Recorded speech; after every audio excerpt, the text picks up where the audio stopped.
It's the Daily Dog. Hi everybody, welcome back to the Daily Doug. Thank you for joining us for this edition, which we are calling The Mechanics of Meditation. As you may know, if you've been following the series, for the last several weeks I've been recording some piano meditations and publishing them on my own channel and with Aphoria Music. And my wife Megan and I were listening to one of them the other night, and she turned to me and she said, "How do you do that?"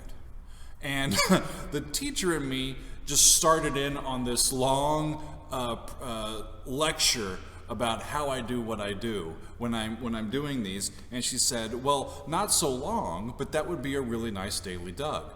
So that's what I'm going to show you a little bit of today. When I do these meditations, I'm sitting at this piano. Normally my microphone is over here right in the crux of where the piano lid would open, and I'm just trying to play as lightly as I can on the keys and create this sense of home, this safe space where we can sort of suspend time, and then it's personal to everyone what they're trying to gain peace with, right?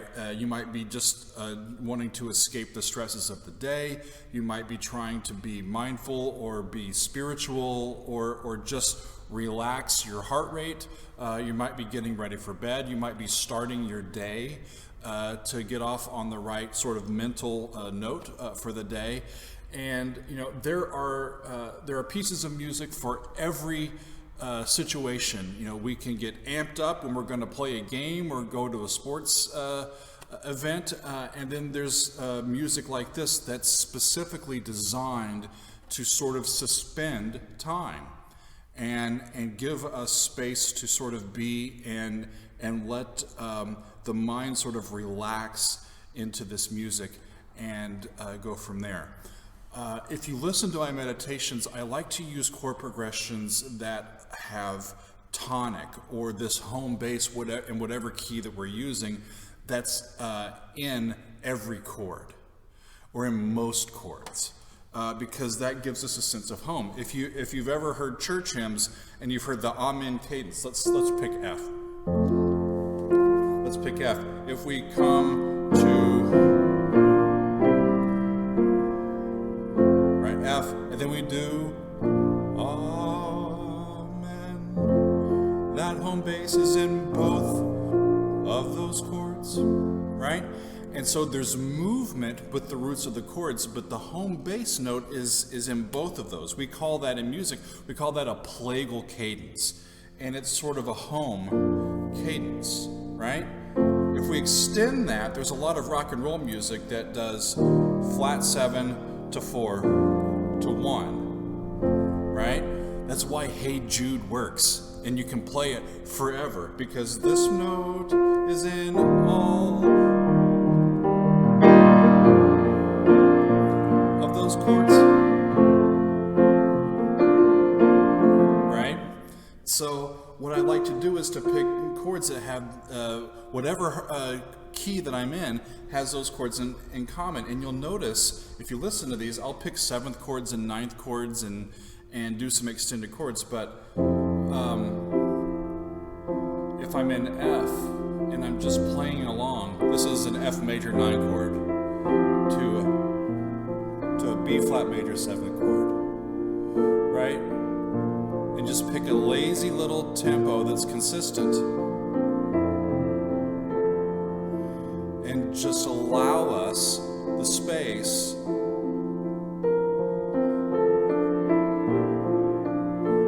to start thinking and go to our mindfulness that we want to do.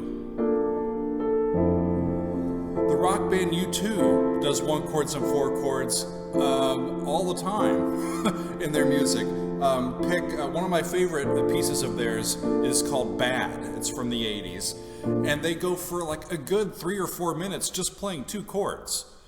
And it's perfectly valid, because it keeps you in that state of emotional being where they've wanted to deliver you, right? And it's wonderfully effective. If I'm in a minor key, let's go, so that's 1 and 4. I could also do that. If this is 1, I could do 6, right? That's 1 and 6, or F and D minor. I could also do like the B flat chord. There's the G minor 9 chord. If you want to get fancy, there's the E flat 11 chord. If I've been like playing around with some F pentatonic notes. You ask, what are pentatonic notes? Right? If I'm playing some of these up here, and all of a sudden you hear this chord, you hear, right? That's just the flat 7 of that key, but it's got that third of the key and the root of the key that's still in common, but it just drops the tonic just a little bit more, and it just opens up and expands that sound, and it makes you want to relax that much more into it. I mentioned pentatonic notes. If you look at the keyboard and play just the black notes, that's a pentatonic scale, a 5-note scale. And what's nice about using pentatonics is that there's no sharp dissonances. The best you get, or the most dissonant sound you get, is a major second, right? And if you use it right, you can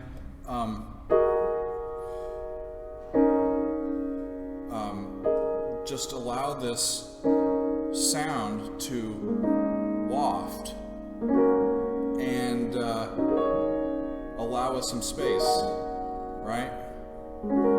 Just playing black notes. It's a great way to improvise on the piano if you're not a pianist and you want it to sound pretty.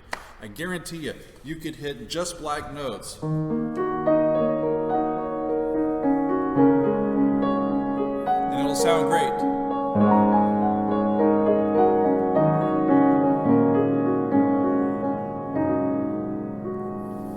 Sound great, right? Because of that collection of pitches. It's just all pentatonic chords, right? Or pentatonic notes.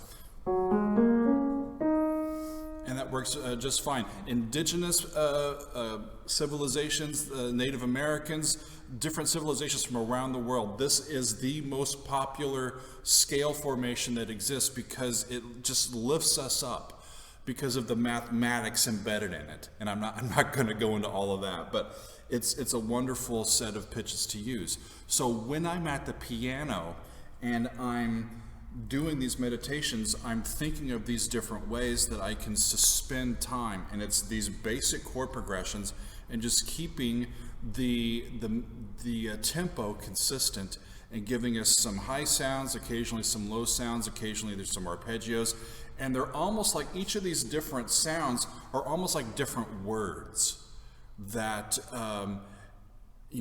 we improvise all the time when we're talking in conversation. Improvising right now, talking to you, right? Because we have the language and all these different letters of the alphabet that create words, and the words are strung together and create meaning, and we understand that. Well, I'm dealing with these sounds as almost like language, words.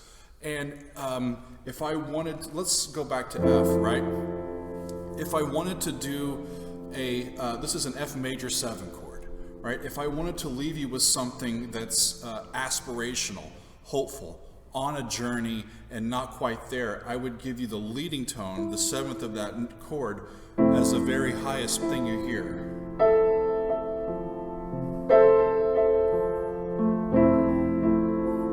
Righty?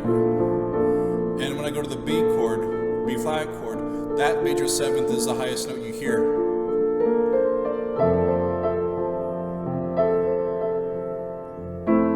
Right? And that's my way of being hopeful on the journey. If I go up to the 9th, it's more contented. It's a contented sound. So if we've reached a contented sound, right? And the C is the 9th of the B flat chord, right down there, right?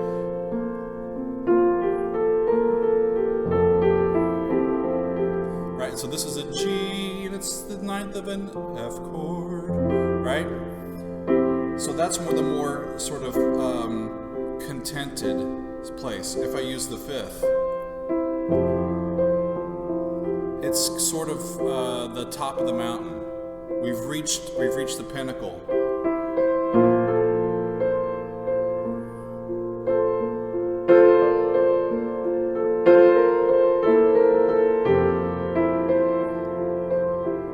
And I can go back and forth between just those two chords, those two basic chords, and give you different voicings up top that can move us along the journey while we're meditating and while we're being mindful. And it's something that I decide in real time based on what I know that I've played and what I've previously offered in that meditation, and where I think it needs to go in that exact moment. Sometimes it's more space, sometimes it just goes up high, and we sort of just go back to these pentatonic collections, and sometimes we can just be lush and move back down the keyboard. But that's kind of how I approach this. It's almost like learning to speak in an informal way and carry out conversation. This is my conversation with you as we're meditating together. And all I'm doing is just using my music theory background for how the voicings of these chords work and which chord should come next. And just basic piano technique. And trying to be as even and as, I don't know what the word is, but just nice as I can be in the moment. People are giving me trust when they tune into these, trusting that I won't lead them astray and get them into this deep sense of relaxation and then jar them with sounds that don't work, right? It takes trust to do that. So I'm trying as hard as I can to live up to the expectations of the people that are listening to these. And it takes a lot of brain power, more than you'd think for just playing these simple sorts of things. But when you're playing for 20 or 30 minutes in real time without a net, I get really tired at the end of them because I've worked really hard on them. And all of these meditations that I've put out recently, either on my own channel or on the Aphoria YouTube channel most recently, I'm very proud of. And they've brought me a lot of contentment and peace, and I'm just very happy to be able to have the ability to record these and share them with you all. I hope that was insightful and interesting to you. Check out some of the playlists. I'll give you a playlist here to listen to some of these, and I look forward to doing more of them, and can't wait to see what notes I pick next. So thanks for being with us. We'll see you next time on The Daily Doug.